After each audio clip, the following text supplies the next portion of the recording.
कभी काय को कोई पैसा ना आयो।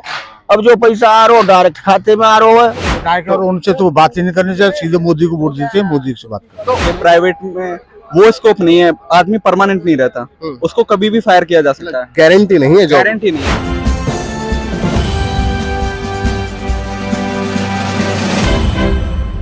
नमस्कार दोस्तों, मेरा नाम है विजेंद्र सिंह। आप देख रहे हैं जनता की तराजू। आज हम खड़े हैं जेवर एयरपोर्ट के पास खुर्जा जंक्शन पर और हम ले रहे हैं जनता की राय 2024 में किसकी सरकार चाहते हैं और किसकी सरकार से क्या फायदे क्या नुकसान है। हाँ जी बाबा जी, क्या लगता है 2024 में किसकी सरकार आ सकती है और क्यों?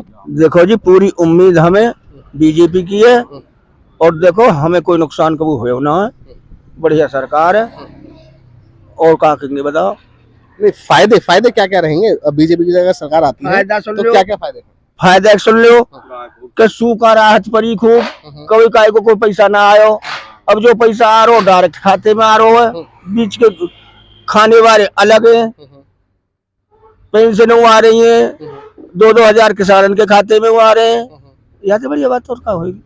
पेंशन की बात कर रहे हैं तो बाबा, फौजियों की जो पेंशन है वो खत्म कर दी गई है न। फौजियों की तो बता रहे, सब बता रहे। अग्निवीर जो योजना है उनमें फौजियों को कोई पेंशन नहीं है। ये तो पेंशन तो 2004 से सबकी खत्म हो गई। नहीं, फौजियों की नहीं थी, फौजियों को तो मिल रही थी पेंशन, न, लेकिन अब अग्निवीर के जितने भी जो जवान जो अब भर्ती होंगे उनको कोई पेंशन नहीं मिलेगी। हाँ, उन्हें कहाँ पेंशन, तो उन्हें की तो है ही ना पेंशन, बता रहे हैं।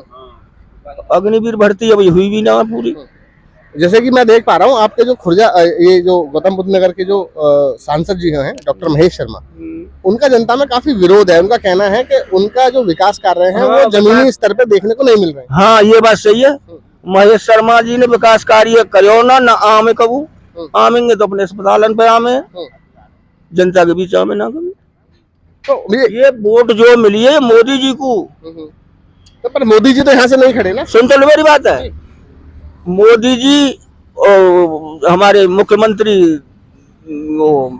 योगी जी वोट इन्हें मिली है, ऐसी कोई बात ना हो।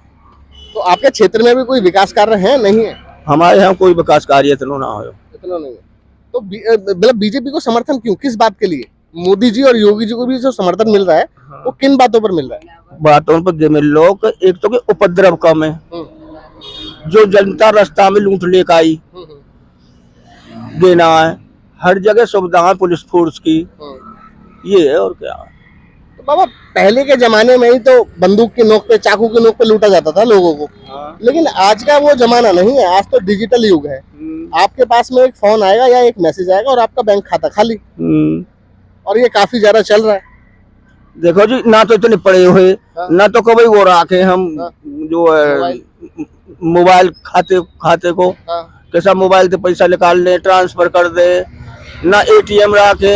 हम तो सूदो पैसा ले ले, डायरेक्ट हाथ में ले, डायरेक्ट ले। इतने मतलब आपके क्षेत्र में कोई बीजेपी का विकास कार्य है नहीं, लेकिन फिर भी समर्थन बीजेपी के ज्यादा में जो है समर्थन हमारे है। सिर्फ गुंडागर्दी की वजह से? गुंडागर्दी मतलब कि गुंडागर्दी नहीं है, हाँ, उपद्रव नहीं है, सिर्फ इस वजह से? इस वजह से बस और कोई वजह नहीं, और कोई वजह नहीं। हाँ जी बाबू भाई साहब, क्या लगता है 2024 में आपके क्षेत्र में कौन सी सरकार के नेता जीत सकते हैं? जीत सकते हैं, वो तो बीजेपी जीतेगा। और जीतेगा कौन?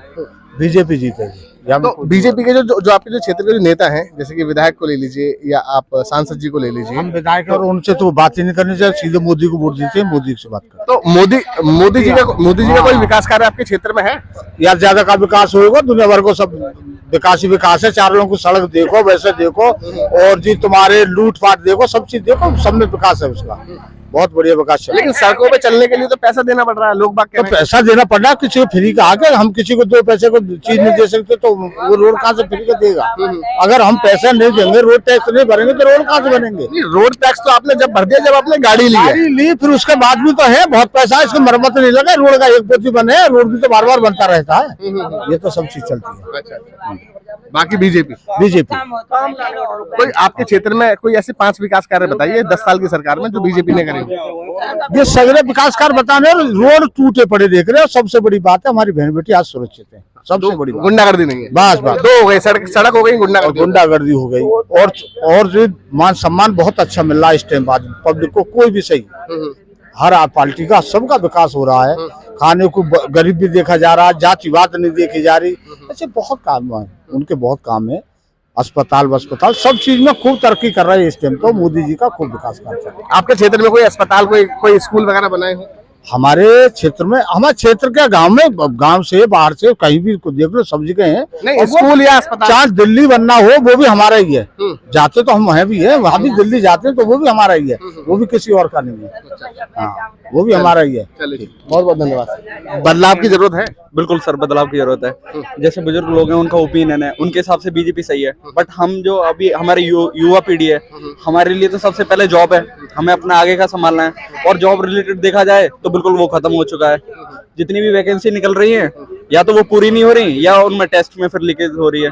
तो सर हम तो यही चाहते हैं कि पूरी तरह से बदलाव हो सरकार में। लेकिन जैसे कि आपने बताया जॉब, तो जॉब का आपका मतलब जो है सिर्फ सरकारी जॉब से है या प्राइवेट में भी कहीं स्कोप है?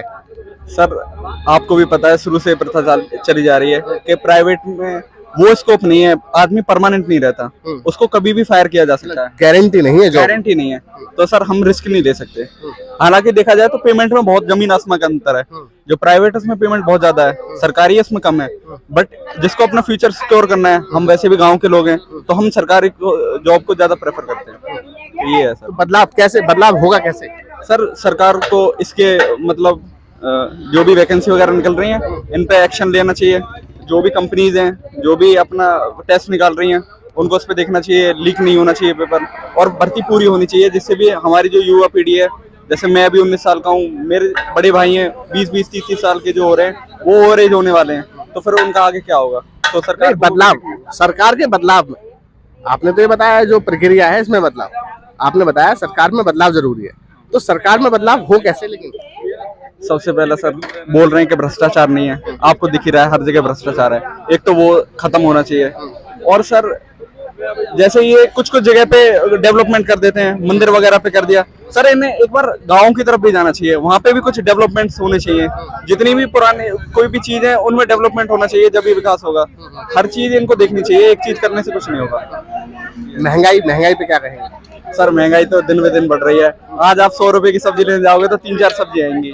3-4 आ जाएंगे 100 रुपए में? 3-4 दो भी नहीं आएंगे यार।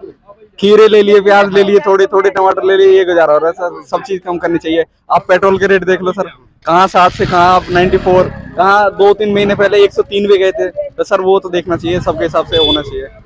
अभी जो 2024 में जो प्रधानमंत्री मोदी हैं वो गारंटी दे रहे हैं कि मोदी की गारंटी है, इस पे आप क्या कहना चाहेंगे? और जो उनकी जो गारंटी है उसको कितना सही मानते हैं? सर 10 साल से तो गारंटी पूरी हुई नहीं, अब की बार और देखते हैं क्या होता है। बाकी इन्होंने इलेक्शन ईवीएम से कराया, आपको पता है ईवीएम का रिजल्ट उन्हीं की तरफ आता है हमेशा। सीधे ईवीएम पे उंगली।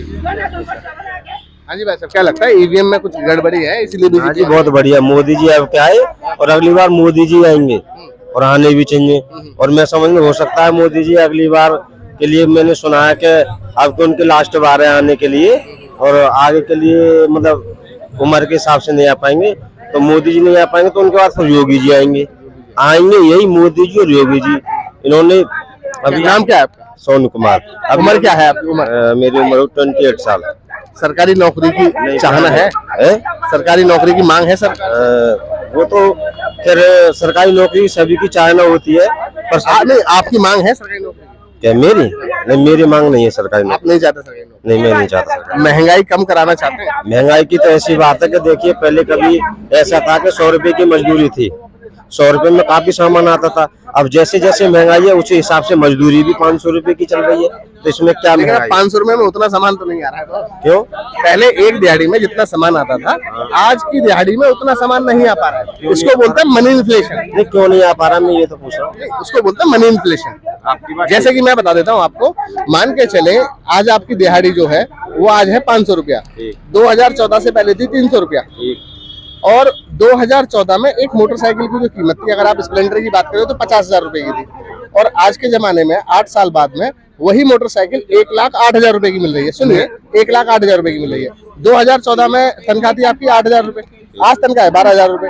जो तनख्वाह में जो बढ़ावा मिला है वो मिला है आपको 30 से 40%। लेकिन अगर मोटरसाइकिल की बात करें तो मोटरसाइकिल में 60% तक की वृद्धि हो चुकी है। तो पहले के जमाने में जो पैसा मिलता था उसमें सामान ज्यादा आ रहा था, और आज के जमाने में जो पैसा मिल रहा है उसमें सामान कम। मजदूर आदमी के पास कार और बाइक खरीदने के लिए तो पैसे है नहीं। मजदूर आदमी के पास है अपने खाना पीना, राशन, घर की पूर्ति करने के लिए। अगर महंगाई बढ़ानी तो किसानों के दूध पे बढ़ाइए, किसानों के अनाज पे बढ़ाइए, किसानों की सब्जी पे बढ़ाइए। अब ये क्या आपने बाइकों पे महंगाई बढ़ाई, कारों पे महंगाई बढ़ाई, इससे किसान को क्या फायदा हो रहा है?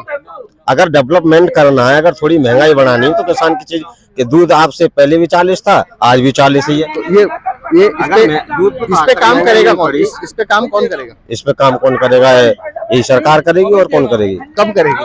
अब ये तो मैं भी नहीं कह सकता कब करेगी, ये तो उनको स्वयं सोचना चाहिए।